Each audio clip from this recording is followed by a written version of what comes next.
There have been a number of studies which have shown that a person who experiences a cluster of life crises runs a 75% or higher risk of becoming sick in the next year or two. The more serious the crises, the more serious will be the illness, unless a person can learn to let crises run off his back like water on a duck. It's not easy, and no matter how phlegmatic we become, there are going to be some life crises that will affect us deeply. People tend not to connect the effect, the accident or illness, with the cause, the crises, because of the time lag. A good friend of mine underwent a serious and protracted business failure. He's an extremely happy, easygoing person. 2 years later, he developed a bleeding ulcer. Now, so much time had elapsed since the business failure, he didn't connect the two events until it was brought to his attention. It takes the body a long time sometimes to complete its physiological reaction to mental or emotional problems. I understand that North Australian Aborigines have never connected the sex act with the birth of a child, the two being separated by 9 months. Since they do not keep domestic animals, which is where it's believed human beings first began to put two and two together, they believe pregnancy is caused by a woman's inadvertently looking at a particular mountain in the region. Because of their belief, women sleep with their backs to the mountain and go about their days with eyes averted. And when they get pregnant, they believe they must have looked at the mountain without realizing it or faced it during their sleep. Undergoing a serious mental stress should remind us that illness or accident will follow unless we're able to quickly shake it off. So daily practice in keeping calm and collected is an excellent method for maintaining good mental and physical health. It will also result in many other benefits on the job and at home. Try the deep breath method. You've seen athletes do that when things get a big tense. All experienced athletes do. It's a good relaxant. C. Northcote Parkinson has written about a major discovery he made in clinical medicine. The busiest people have no time to be sick. Executives who are, or think they are, indispensable at the office have minor indispositions that begin Friday night and disappear by Monday morning. Their major illnesses immediately follow the end of some major task, and if the work continues at crisis level, they do not fall sick at all. They become as immune as physicians during an epidemic, mothers with large families, or sailors during a gale at sea. This fact would convince us, even if we didn't already suspect, that there's a voluntary element in many an illness. The patient has dropped his subconscious guard and allowed himself to collapse. He wants a rest and can see no other way to get it. The mother of 7 small children was asked, "What would happen if you got sick?" And she replied, "I have no time to be sick." Our bodies operate best, it seems, when there's a great deal to do, when we're challenged, when there's a goal involved. Take these away and apathy and introspection set in. We're turned in upon ourselves, and we can usually find something to be sick about, sick physically or miserable and sick emotionally, and then sick physically. Here's something from my friend Chris Haggerty that I liked. He said, "The goal of most leaders is to cause people to think more of the leader. The goal of the exceptional leader is to cause people to think more of themselves. And that's true whether you're leading a family, a business, an athletic team, or any other group of people. If a person wants to assess his leadership qualifications, here's a good place to begin." Young people are often bothered by their consideration of their value as persons. It's easier for an adult to assess his own worth to society and to his family, but a youngster who lives as a satellite of the family, who produces no income, who does nothing more constructive than maybe go to school and perform a few chores, often suffers from a sense of doubt as to his real worth as a person. And we need to reinforce the fact that he is important to us, and that he can be of considerable importance as he grows older, that he can make a substantial contribution to his world, country, and society, as well as to himself and his own family someday. This applies to daughters, of course, as well as to sons. A good little story to pass along to our kids is the one about the bar of iron. As a bar of iron, it may be worth, let's say, $5. The same piece of iron made into horseshoes would sell for $10.50. If made into needles, it would be worth $5,000. And if it's turned into balance springs for watches, it would have a total value of about $250,000. The genius and workmanship of man can bring value out of the most ordinary seeming substances. But what of a person? How do you place a value on a human being? His importance far exceeds that of all the bars of iron in the world. In his ability to know and his capacity to love, he transcends the value we place on things, but in the last analysis, it's the person himself who must determine his value to himself and his world. We know that in every young person there are all the necessary ingredients of greatness. The degree of greatness that he or she will ultimately achieve will depend only upon the extent to which the person develops and brings his or her real powers to bear. And in that way, can the person be compared to that bar of iron? The value of a piece of iron or a person depends upon what is made from the basic material. S.P. Sherman wrote, "In the days of one's youth, in one's period of apprenticeship, it is of far more importance to make oneself an effective instrument than it is to know precisely how or where the instrument is to be used. Temper the iron, sharpen the blade, and rest assured the world will use it. And Peter Drucker has pointed out that since we live in an age of innovation, a practical education must prepare a person for work that does not yet exist and cannot yet be clearly defined. It isn't necessary that we see the future too clearly. We need only do, to the best of our ability, that which we know we should be doing today, and realize that, in the scheme of things, our turn of the wheel will most certainly come around. It must be quite confusing to millions of young people in school in the complex world of today trying to decide what they'll ultimately do as adults. And while it's something to give a lot of thought to, it isn't anything to worry about if our preparation is made good. It's of far more importance to make oneself an effective instrument than it is to know precisely how or where the instrument is to be used. Temper the iron, sharpen the blade, and rest assured the world will use it. Quite often we find young people rebelling at school because, as they so often put it, I don't even know what I want to do. Regardless of what they ultimately choose to do, a good preparation will be necessary. Rather than being a reason for not continuing their education, not knowing what one wants to do as an adult is the best reason for making sure our education is adequate. And here's a good idea when you want to convince another person to follow your line of reasoning, especially when you're trying to sell something. It's called the feel, felt, found system of converting another to your way of thinking. Whenever the person throws up an objection to the point you're trying to make, say, I know how you feel. Others have felt the same way, until they found. And here you replace an objection with a positive benefit. I know how you feel. Now here you're empathizing and getting on the side of the other person. Others have felt the same way. Here you're not only agreeing with him, but bolstering his point and security by saying that others have felt the same way. Until they found that, and here you show them all the error of their ways, until they found that that was actually a real benefit in disguise because, and so on. Feel, felt, found. A way to get rid of objections without offending or turning off the person you're dealing with. Good with spouses and kids as well as with co-workers and prospects. I picked that up while listening to a lecture by my good friend Chris Haggerty. He also suggests that if you're in selling, and this is a great one to pass along to your salespeople, you should obtain and use every day 3 important items. 1, a cassette tape player. 2, a daily calendar of appointments. And 3, a stopwatch. All 3 will help you become aware of the structure of time. After every call, give a verbal summary of the call into the cassette tape recorder, including any promises you made, why you think the sale was made or lost, and so forth. This takes only a few minutes and should be done while the sales call is fresh in your mind. The daily calendar is self-explanatory, and the stopwatch will possibly for the first time show you exactly how much time you're spending in front of prospects. As you go in to see the person you're calling on, not his office or his secretary or receptionist, but as you actually go in to see the prospect, start the stopwatch. Stop it as you come out. And don't start it again until you're in front of another prospect. At the end of the day, you will have an accurate record of the time you've actually spent practicing your trade or profession. Chances are it'll be less time than you thought, and that you can find ways of increasing it. Some good points on the importance of time control. The only person who can afford to take off time to loaf is the well-organized person. A book that's been a favorite of mine for more years than I care to count is Kenneth Good's excellent book, How to Win What You Want. In it, Mr. Good gives a recipe for winning anything that I think you'll find of value. 1. If you work for anybody else, support your leader eagerly and without question until the time shall come to demonstrate to the advantage of both that you are, at some one point at least, smarter than he is. 2. If you work for yourself, start moving. Moving forward in a straight line. Keep moving forward along that line regardless of obstacles, weighing on its merits each advance as it arises. Don't confuse obstacles and objections. That is to say, don't consider that probable obstacles to finishing anything are possible objections to starting it.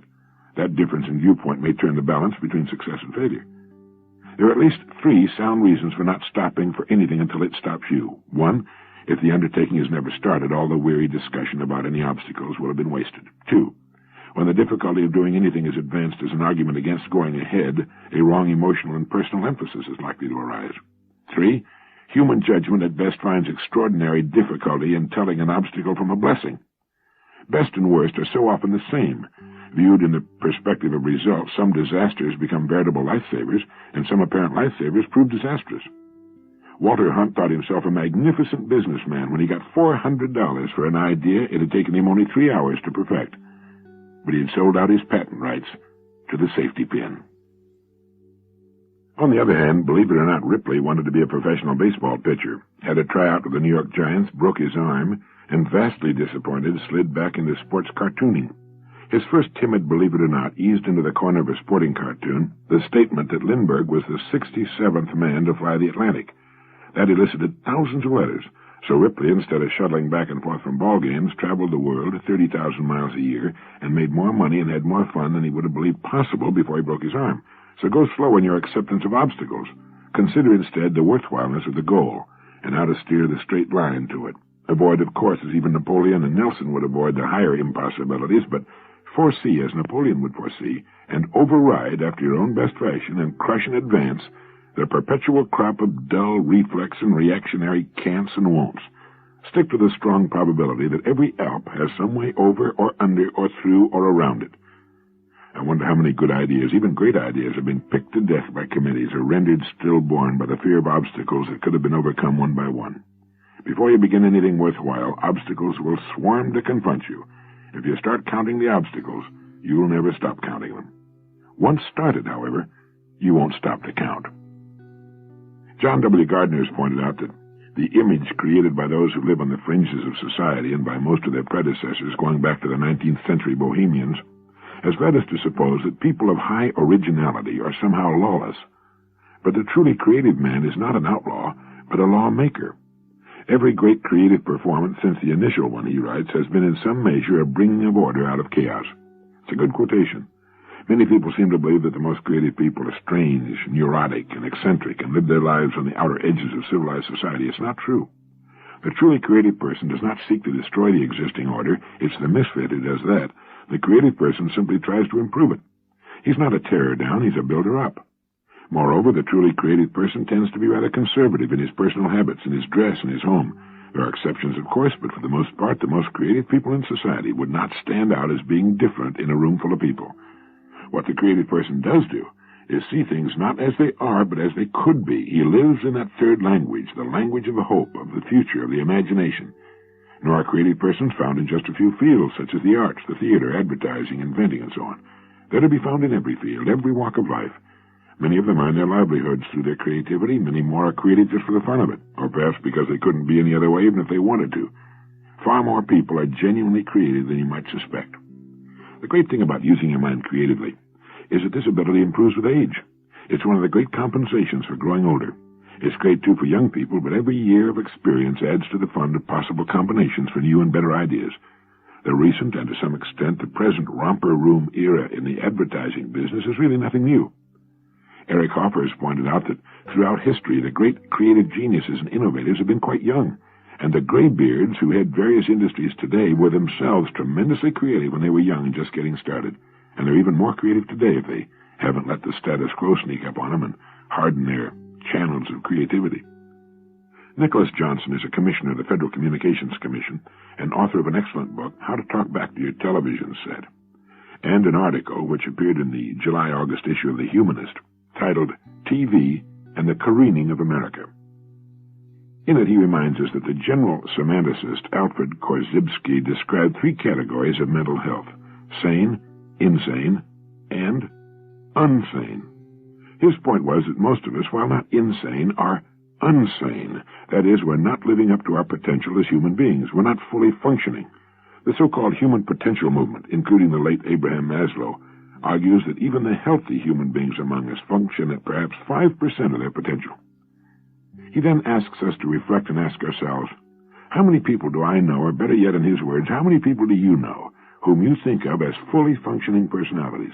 How many are there in whose daily lives there's a measure of beauty, contact with nature, artistic creativity, some philosophical contemplation or religion, love, self-fulfilling productivity of some kind, participation in life support activities, physical well-being, a spirit of joy, and individual growth? That's what the world's great theologians, psychiatrists, poets, and philosophers have been telling us human life is all about. But few of us have come close to realizing that potential. Speaking of some of the problems of commercial television, Mr. Johnson later says, I've become more and more aware of the extent to which television not only distributes programs and sells products, but also preaches a general philosophy of life. Television tells us hour after gruesome hour that the primary measure of an individual's worth is his consumption of products. is measuring up to ideals that are found in packages mass-produced and distributed by corporate America. Many products and even programs, but especially the drug commercials, sell the gospel that there are instant solutions to life's most pressing personal problems.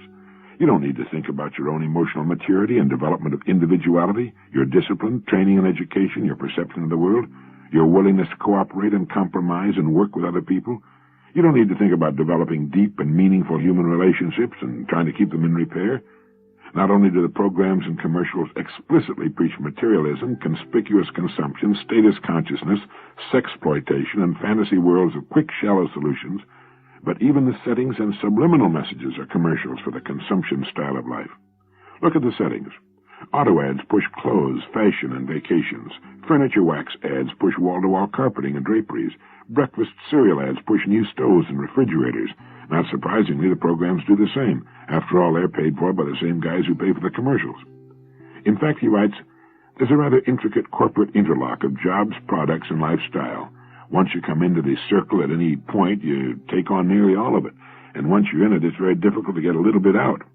The choices you're left are relatively meaningless, like which color and extras do you want with your Chevrolet, Scotch, or Bourbon, how mod your ties will be, and which toothpaste you'll use. It all fits. Corporate white-collar jobs, suburban home, commuting by automobile, eating in restaurants, and the clothes. There's the canned so-called entertainment of radio and television for boredom, bottled alcohol and aspirin for pain, and aerosol cans of deodorant and room freshener to maintain the antiseptic cleanliness of it all. You wear your office, your home, and your car as much as your clothes and deodorant, and from the corporate layers of externals comes your very identity and the smothering of your soul. Mr. Johnson goes on to say, I'd be the first to acknowledge that we are, of course, talking about matters of personal taste. People should be free to choose the life they want. Certainly it ought not to be the business of government to choose lifestyles for its citizens. But two facts remain. First, a wholly disproportionate, if not exclusive, emphasis of television pushing only one point of view. The choice you'll never know is the choice you'll never make. Many Americans are not sufficiently informed of the alternatives to make an intelligent choice of the life they most want. Second, independent students of our society, wholly apart from their own personal preferences, believe there's a correlation between the philosophy preached by television and many of our social problems. The gospel of television simultaneously seems to create tremendous anxiety and alienation in the poor and emptiness and neuroses in the affluent. As we're sold the products, we are given the belief that our world as individuals turns on our capacity to consume. We're given a shot of anxiety for free, told to buy more to make it go away, and find the feeling only gets worse. But apart from the content, the mere act of television watching is a passive activity. When we turn it on, we turn ourselves off. If it's true that passivity and a sense of powerlessness are among the most dangerous epidemics in our society today, the television set is suspect at the outset, regardless of what's programmed on it. Earlier in the article, Commissioner Johnson presents the sobering statistic that the average child will have received more hours of instruction by television by the time he enters first grade than he will later spend in college classrooms earning a BA degree. By the time he's a teenager, he will have spent 15,000 to 20,000 hours with the television set and will have been exposed to 250,000 to 500,000 commercials. It would seem simple common sense to assume that this exposure has its influence. In any event, since hard-headed businessmen are willing to bet $3 billion a year in advertising budgets on the proposition that it is having an effect, they are at least effectively stopped from arguing the contrary. In looking for answers, Commissioner Johnson says, I think television could and should help us understand the alternatives to the conspicuous consumption chemical corporate lifestyle. Not because I'm right, but because there are alternatives. People are entitled to know about them and experience them if they choose. And today's televised theology seems to be contributing very little to life or liberty or the pursuit of happiness, which somebody once thought was the business of government. Suppose you don't want to drop out or camp out. Maybe you want to step in, try to make things a little better, or just earn a living. What then? How can we make life in a corporate state more livable and more human? It became obvious to me, he wrote, that if I were going to criticize television for not offering alternative lifestyles, I'd have to be able to find the answer to that question. So I set about it. Camping in the West Virginia mountains for 2 weeks reaffirmed my latent but basic commitment to the psychic values of simplicity. You not only get along with substantially fewer things when camping in the woods, you actually enjoy life more because it's not so cluttered with objects. The experience gave me a way of thinking about simplicity, objects, and natural living that I had not had before. had impressed upon me for perhaps the first time a sense of the interrelated totality of life support activities. By life support activities, I mean the provision of those things that are necessary to sustain physical life for ourselves: food, clothing, shelter, transportation, and so forth. These are the kinds of activities which I became most fully aware of in the woods because I had to, and because they can be most easily comprehended when reduced to their basics. And yet I used to give almost no attention to these kinds of activities. Food simply appeared on my dinner table ready to eat. The house I lived in was purchased. It was warmed or cooled by some equipment in the basement that I knew very little about, and was attended to by repairmen when necessary. Clothing was something I found in closets and dresser drawers. It was cleaned and mended by my wife, the maid, or a cleaning establishment. Transportation was provided by the municipal bus system for commuting and by FCC drivers during the day. At my office, I was not only surrounded by machinery, copying machines, electric typewriters, dictating machines, and so forth, but also by people paid to operate them for me, answer my telephone, and bring coffee. I had, in short, taken very nearly all my life support activities, my life, and cut them up into bits and pieces which I parceled out to individuals, corporations, and machines around me. The upshot was that there was very little of it left for me to live. This was extraordinarily efficient in one sense, that is, I was working at perhaps 99% of the ultimate level of professional production of which I'm capable. But what I concluded was that it was bad for life, for I was living only a small percentage of my ultimate capacity to live. In an industrialized urban environment, it's easy to forget that human life still is, as it was originally, sustained by certain basic functions. I think some participation in the support of your life is essential to a sense of fulfillment. I do not, however, think that you need to do everything for yourself. For one thing, you can't trace everything back to first elements. You can build your own furniture, but are you going to saw your own boards from your own trees? Are you going to insist on making your own nails from your own iron ore? Even the most deeply committed do-it-yourselfers reach some accommodation with civilization. In the second place, you simply don't have time to do it all. To raise and can all your own fruits and vegetables, for example, would take substantially more time per year than most people are prepared to give to it, especially if you're also personally constructing your own home, weaving your own material, and making your own clothes, and walking everywhere. In the third place, many conveniences of urbanized life are there anyway, and you might as well use them. They can save you time you might spend in other, more satisfying ways. There's no point to cooking in your fireplace every night or on your corporate cookout charcoal grill if you have a gas or electric range sitting in your kitchen. So my conclusion is, he writes, that you ought to try to do a little bit of all your life support activities, and a substantial amount of whichever one or two of them appeal to you the most and make the most practical sense for you. I've taken to buying and preparing my own simple foods, he writes, doing some modest mending of clothes, preparing some logs I intend to make into furniture, and providing my own transportation by bicycle. Undoubtedly other activities will fit better with your own life pattern. If you start looking around for simplification, ways to make you less possession-bound and give you more chance to participate in your life, the opportunities are endless. Start by searching your house or apartment for things to throw away. Ask yourself, if I were living in the woods, would I spend a day going to town to buy this aerosol can? Look for simple substitutes. Bicarbonate of soda, for example, can substitute for the following products: toothpaste, gargle and mouthwash, burn ointment, stomach settlers, room freshener, icebox cleaner, children's clay, baking powder, and so forth. And it only costs 12 cents a box. Get the idea? Yes, we get the idea. He explains that the point is to find your own soul and kick it and poke it with a stick, see if it's still alive, and then watch which way it moves. Makes sense, doesn't it? In returning to Earth, in trying to find our real selves and to determine what's really important and what isn't, that's exactly what we need to do. We need to find our own souls and kick them and poke them with a stick and see if they're still alive, and then watch which way they move. That's the way to heed Socrates' advice, know thyself. I can recommend that you buy and read Commissioner Johnson's book, How to Talk Back to Your Television Set, and his newer book, How to Talk Back to Your Corporate State, both available in Bantam paperbacks. Commissioner Johnson leaves no doubt in anyone's mind that he's against big business and the big corporation.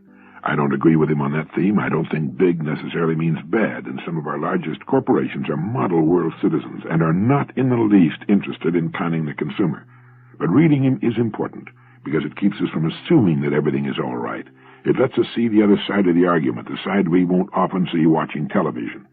And reading him makes us realize that there's much to living that we're perhaps missing. The tendency is always to join the mob, and it's not the way to life, maturity, and fulfillment. As he points out, the choice you will never know is the choice you'll never make. In his summary and conclusion in the article in The Humanist, he warns, there are many researchers and writers in this country who know far more psychiatry and political science than I do, and they report that we are in serious danger as a people. They predicted the social disintegration we are now experiencing some 10 or 20 years before it happened. The nervous breakdowns and mental illness, the alcoholism and drug addiction, the unwanted illegitimacy and divorce rates, the crime and the violence.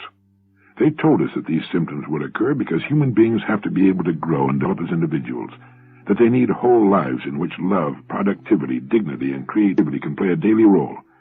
They say if people do not lead full and whole lives, they will not only suffer as individuals, but will make a society that is bad for everyone else. In other words, the quality of life does not just mean getting the smoke out of the air. That's necessary for us as animals. Pollution is as bad for cows and citrus trees as it is for people. But the quality of life for human beings has to do with the smog inside our minds. The same people who are putting the garbage in the air are putting the garbage in our heads. I have hope, he concludes, we may have begun to evolve the tactics for talking back to our corporate state. I welcome your interest and support, for we are talking about nothing less precious than your life and mine, and I can add, even more important than that, the lives of our kids. He's right that if people do not lead full and whole lives, they'll get sick, and their sickness will spread to those about them. It can be seen on every side, don't you agree? There are diseases and conditions brought about by malnutrition where the body is concerned. They develop because of a lack of something vital in our diet. The same can be said of our mental and emotional diet. The lack of a vital kind of information can make us sick.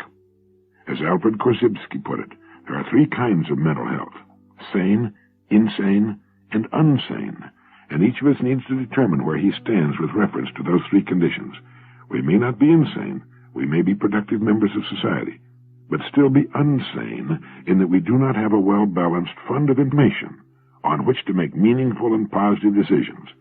And one of the main purposes of this Direct Line program is to make sure we're getting a good balance of information. Let me close Direct Line 3 with that quotation of Emerson's. Our life might be much easier and simpler than we make it. The world might be a happier place than it is. There's no need of struggles and convulsions and despairs or the wringing of the hands and the gnashing of the teeth. We miscreate our own evils. We interfere with nature. He said, there is one direction in which all space is open to us. Each of us has faculties silently inviting him in that direction to endless exertion. He's like a ship in a river. He runs against obstructions on every side but one. On that side, all obstruction is taken away, and he sweeps serenely over a deepening channel into an infinite sea. Thank you.